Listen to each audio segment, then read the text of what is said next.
Lovely morning, afternoon, evening, whatever time it is for you guys, and welcome to Feature February.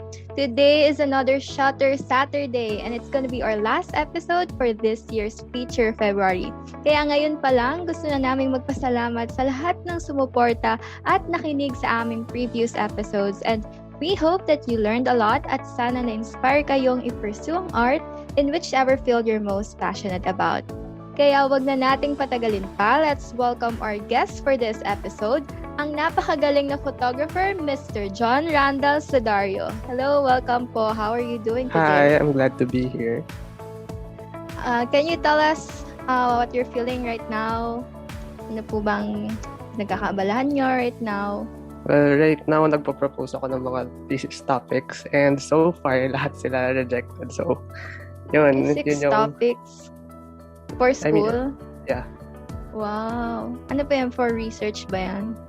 Mm-mm. Wow, okay. I wish you all the best po dyan. So, before we proceed to our interview proper, pwede nyo po bang ipakilala muna yung sarili nyo? Can you tell us about your background, your achievements, or kung paano kayo nagsimula na magustuhan ng photography? Well, first, my name is Randal. I'm a biology student, so I'm studying to be a scientist. And Wow. on the side, I take photos and I post them on IG. So, in terms of photography naman, wala naman ako achievements or of any sort. Like, literal na pinopost ko lang sa IG. And then, siguro nag-start siya nung pandemic. And then, unti-unti lang dumami yung followers ng account. So, yun. Wow, so nung pandemic lang po kayo nag-start mag-post? Nung pandemic lang nag-start mag-post. Wow. So, can you drop your IG handle? So it's John Randal _ Wow, okay guys. Follow nyo yan. Let's check out Kuya Randall's. Ano bang gusto nyong tawag sa'yo? Kuya John Randal? Randal? Randal na lang. Kuya Randall's IG account. Ayan. So, how would you define photography po in your own terms? What can you say about it as a form of art? Well, I think photography is like the art of taking photos, which is pretty self-explanatory. Diba? But what I can say about it is parang it's a very accessible form of art. Like anybody can do it. Diba? Like I think nagpo-post ka naman ng IG stories, diba? Opo. Or at some point nag-OOTD ka rin. Yes. So ganun, I feel like everybody is doing it to a certain extent. So, nagsimula lang din po kayo with your phone or meron ba kayong camera na ginagamit? Kaya... Yes, I started on my phone. Tapos, actually, nag-hesitate pa ako bumili ng camera. Oh, pero meron na po ngayon. Meron na. Wow. Like for 1 year, meron na. Wow. So, gusto mo na talagang i-pursue ang photography?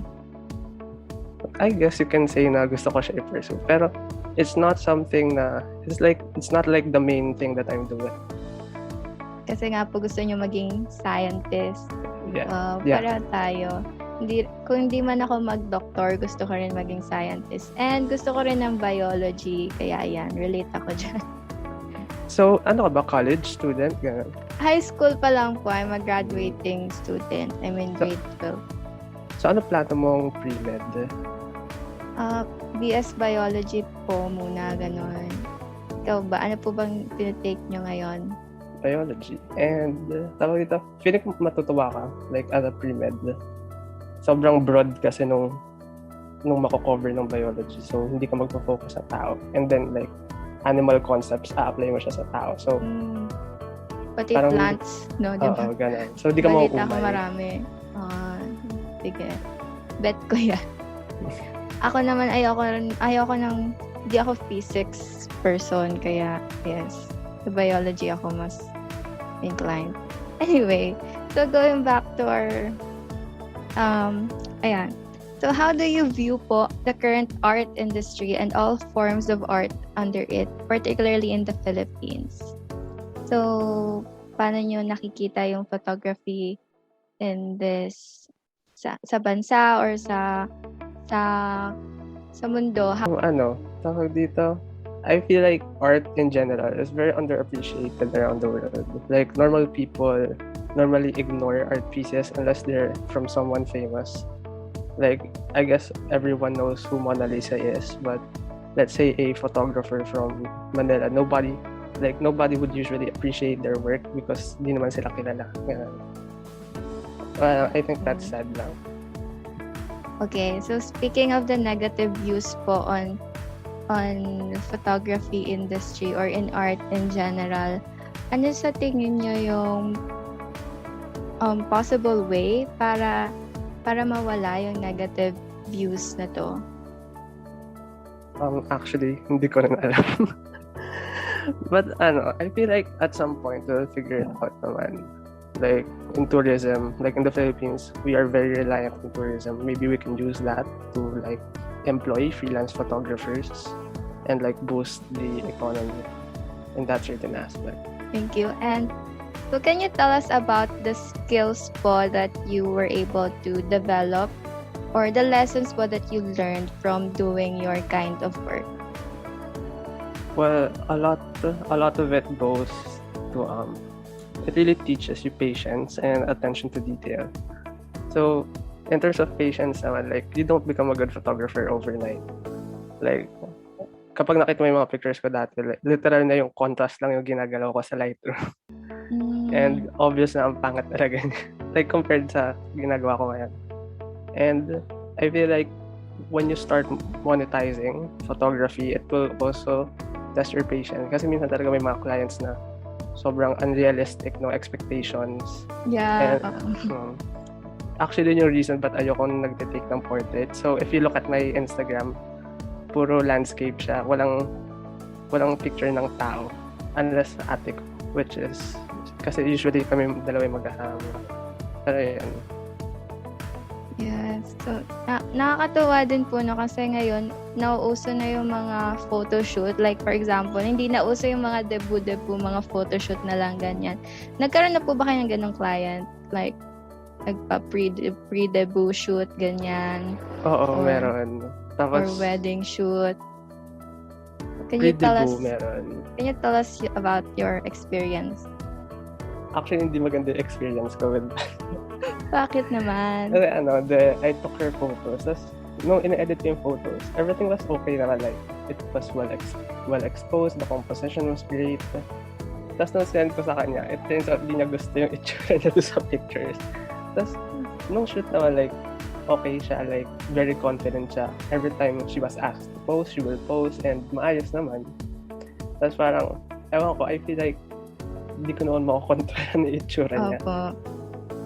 So considering that experience, ano sa tingin mo yung natutunan mo from that? Again, it's patience lang rin. Like, I had to explain to her that it's not something that I can control. Tapos, medyo tinanggap naman niya yung explanation na yun. And, ayun, binayaran naman niya ako ng buo. Yes. So, yun yung importante part. Yes, tama. Yun yung mahalaga. Bayad si ate. Okay, so let's now talk about the advantages that are unique to your field. What do you think are the advantages po in photography compared to other forms or fields of art? I think photography is very easy to love.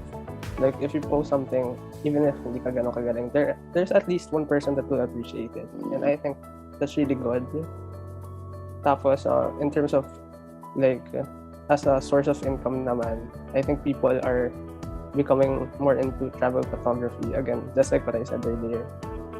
And actually, in my experience, the biggest advantage that I encountered in photography is the fact that I got to meet so many interesting people. Tapos ito yung mga tao na they're on the other side of the world. Tapos the only reason why they reached out is because of my photo. Tapos ang cool lang nung gano'n. So may na-meet po kayong mga kilalang photographers? They're not that famous, pero they have like a few thousand followers na. So, which is... Wow. Ang galing. Yeah, Nakakatawa. So, speaking of the advantages, ano naman pa yung disadvantages sa tingin nyo about photography? Yung yung going from like taking photos as a hobby to taking photos as a source of income, like yung transition between those 2 points is very difficult because a lot of people appreciate good photos but not a lot are willing to pay for them.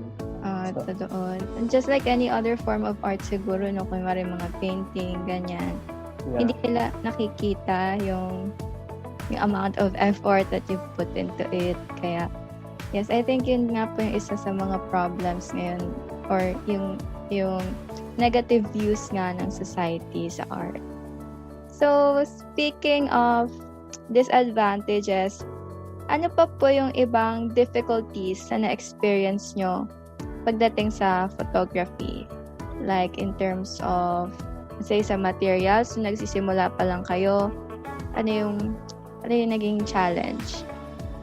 Well, yung materials, mahal yung mga cameras. Yung camera ko it was released in 2006 yata. Tapos binili ko siya 2020 na. So, ganun katanda yung camera na binili ko and it still took a few thousand pesos. So, yun, una is the equipment and the second one is probably like the social. It's like the preconceived notion that photography is just pressing a button. Parang it's too easy and people that do it don't necessarily need to get paid a huge amount, but they don't really see the process, yung pagpili ng tamang ISO, ng tamang shutter speed, and then pagdating sa editing. So yun, they don't really see that part of photography. So since you talk about nga po these difficulties, how would you advise others to deal with this?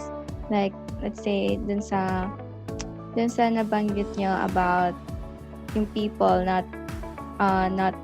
being willing to pay a huge amount or a particular amount of money para dun sa or sa na take yung shots. How would you advise other photographers po to deal with this? I feel like it's really important to learn when to say no. Like if alam nyo ang baba na nung ibabayad sa inyo and it's not worth it, parang you really have to say no.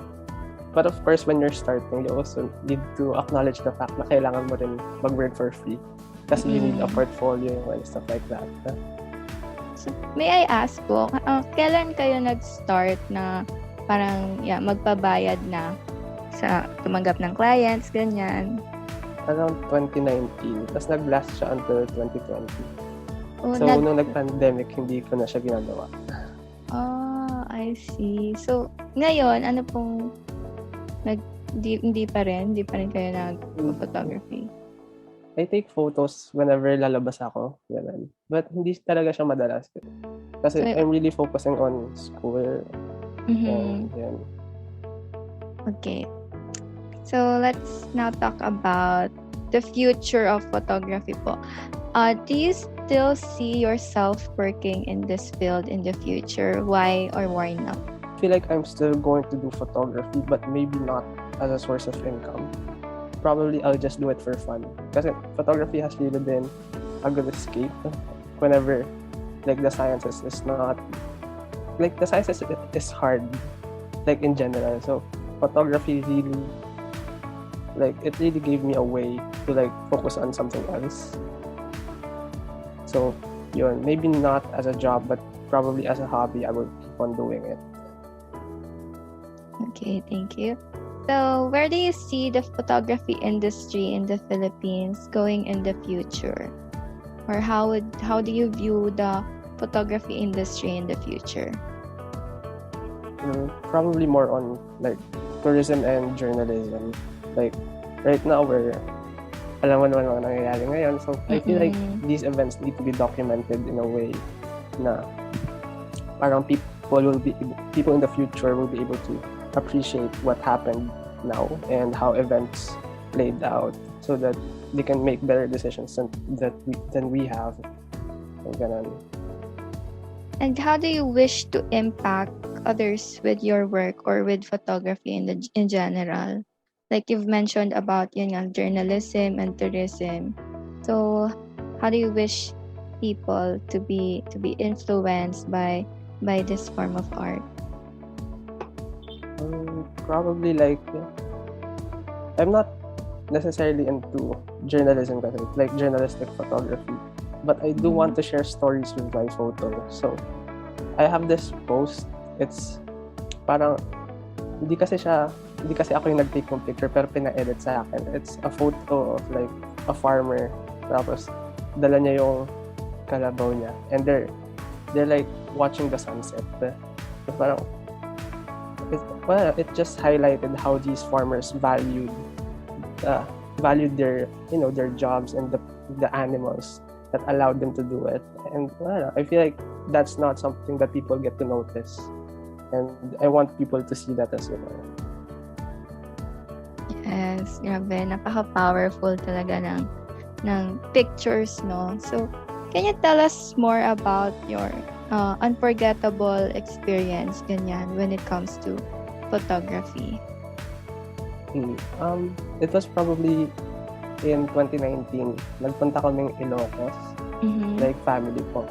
And during that time kasi, I just started college and then may bagsak akong subject. So, noong time kasi na yun, parang I was really excited to pursue the sciences because it was something that I wanted to pursue ever since I was a kid. Okay. Tapos nung pag-start ko ng college, like sobrang hirap talaga.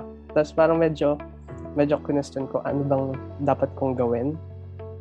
And so, that was the thought process nung papunta akong Ilocos. And then, nagkaroon ng opportunity doon na ako lang mag-isa. So, naglalakad ako dun sa mga windmills. And habang naglalakad ako, I was reflecting on what I will do.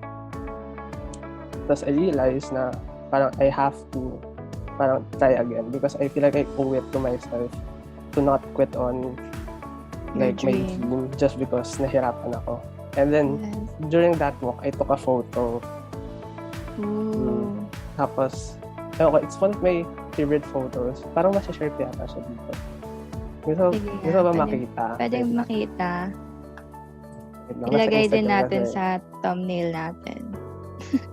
Sa YouTube. Okay, wait lang. Ito na siya pinost. Wait.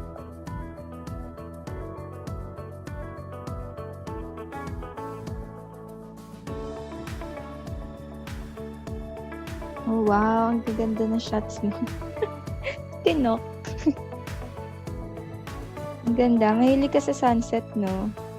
Actually, mga photos na hindi siya sunset nung tinake. Pero nagmukha siyang sunset nung inedit ko. Oh, so edited.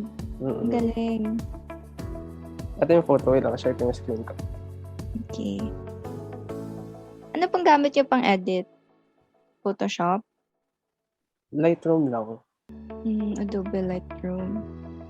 Ito, hindi yata ako pwede mag-share ng screen. Ay, wait. Enable ko. Ayan.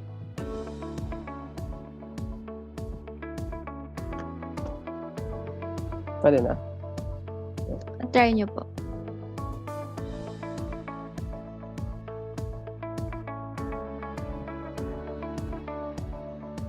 Share. Enable naman. Ayun na. Send ko lang sa yung link ng photo. Sige. Hindi doon sa privacy kasi no. Sa privacy settings ng laptop. Ayaw. Ayan, pero ayun yung link. Oh, ayan. Tapos caption niya somewhere, something incredible is waiting to be known. Taray. Anong time of the day to? Parang paggabi na ba to? Parang may Actually, stars.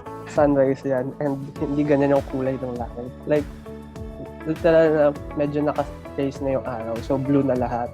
And then yung stars hindi lang kita. Pero, wala lang. Napagripan ko lang yan. Ang galing. Amazing. Lagay natin tong thumbnail ng ating YouTube. Yes. Ang galing. Follow nyo na guys yung IG ni Kuya Randal. Okay. So, let's... Wait lang. Ano pa pwede pag-usapan? Hindi rin ako ready.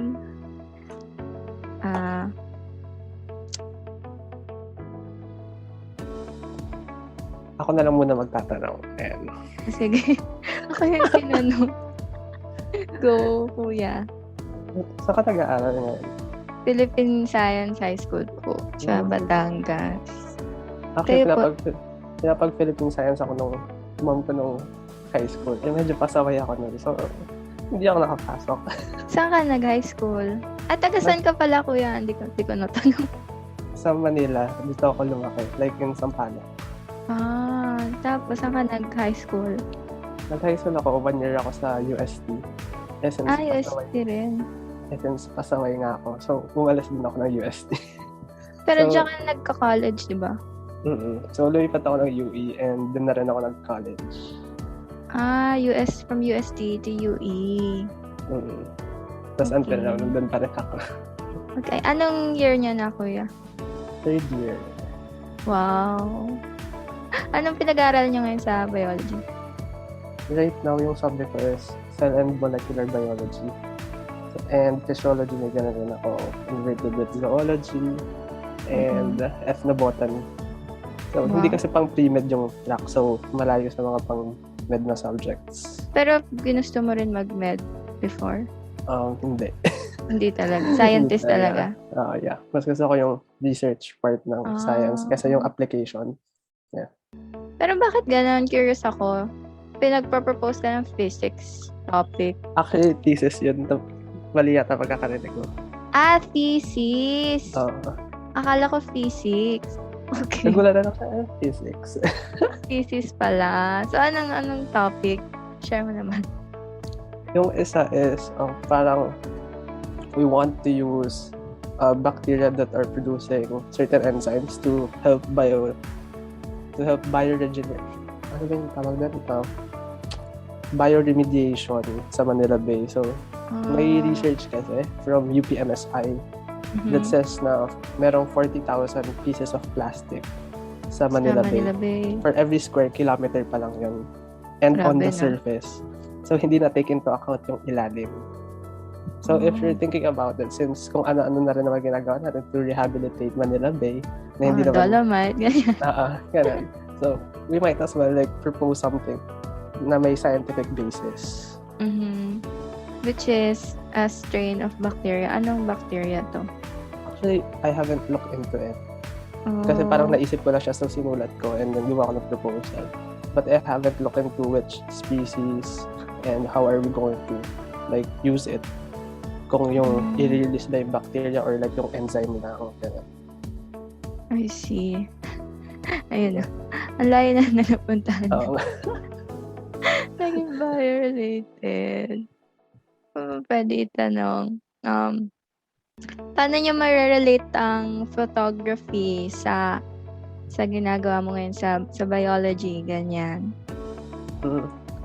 Actually, matagal ko na siya gusto gawin. It's just that, feeling ko I lack the creativity to do it. Kasi hindi ko talaga alam paano siya gagawin. I want to do science communication using photography. Pero medyo mahirap siya gawin. through photos lang. Pero sabi niyo, kuya, kanina, di ba, nag-ano ka sa siyensya. Yeah. So, paano mo nagagamit yung photography skills mo doon? Or hindi mo ba siya na-apply? Hindi ko siya nagagamit. So, nagsusulat ako for them. So, walang photography na involved. So, writer din si kuya. Yeah. Daming ganap sa buhay. Diba? Malay mo diba? Pwede mo magamit yung siyensya sa platform para science communication, ganun. So, diba? I don't really have that much control sa pinopost namin. Sabagay. So, parang contributor ka lang, ganun. Yeah, I just contribute to posts. Okay. Wait lang. Ano pa ba pwede itanong?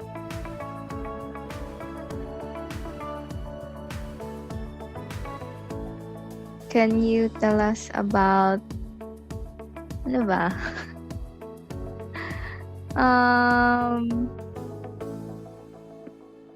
Meron ka bang mga nilook up to na photographers, ganyan? Yeah, naman. Si Peter McKinnon. I'm not sure if you've heard of him. Sino siya? Peter McKinnon. McKinnon. Ayun, Peter McKinnon. Pwede sila, Brandon Wolfel. Ayan si Ano pala Brandon, pinag- nakikita ko ano, yun diba? sa Twitter. Ang ganda ng photos at tas ang hirap gayahin. Ano yun, ine-edit niya lang ba yun? Or like, sa camera, may... Ginagamit siya gumagamit siya ng mga prism, gano'n. Oh, ang galing. So very creative yung ano niya. Pati yung edit actually, yung kulay, like ang hirap gawin sa Lightroom. I'm not sure how he does it. Kasi wala Paano akong ka pala, tutorials eh. Paano ka pala natuto mag-Lightroom, ganyan? YouTube lang. YouTube lang. Ang dami nagtatalakan if I took like arts classes. In school, Oo, hindi wala ka talaga. nag-take. Kahit Wala photography class. Wala. Wala akong extracurricular na photography related. Like sa school, wala kayong photography class, ganyan. Wala. Nahiligan mo lang talaga. Mm-mm. Ang galing. Okay. Yan guys. Check out nyo rin si Peter McKinnon and Brandon Wolfall. Hindi ko rin alam paano pronounce yung last name niya. Basta yon si Kuya. Ayun, I guess.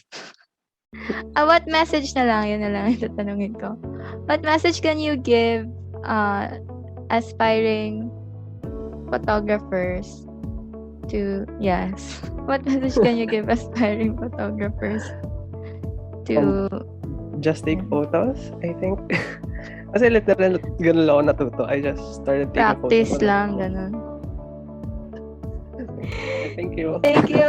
Stay safe. Wishing you all the best. Hoping for a bright future ahead. Sana matupad mo yung dream mo of sharing scientific knowledge through scientific communication or through science communication. At sana matupad mo yung dream of becoming a scientist. Thank you. Bye. Bye.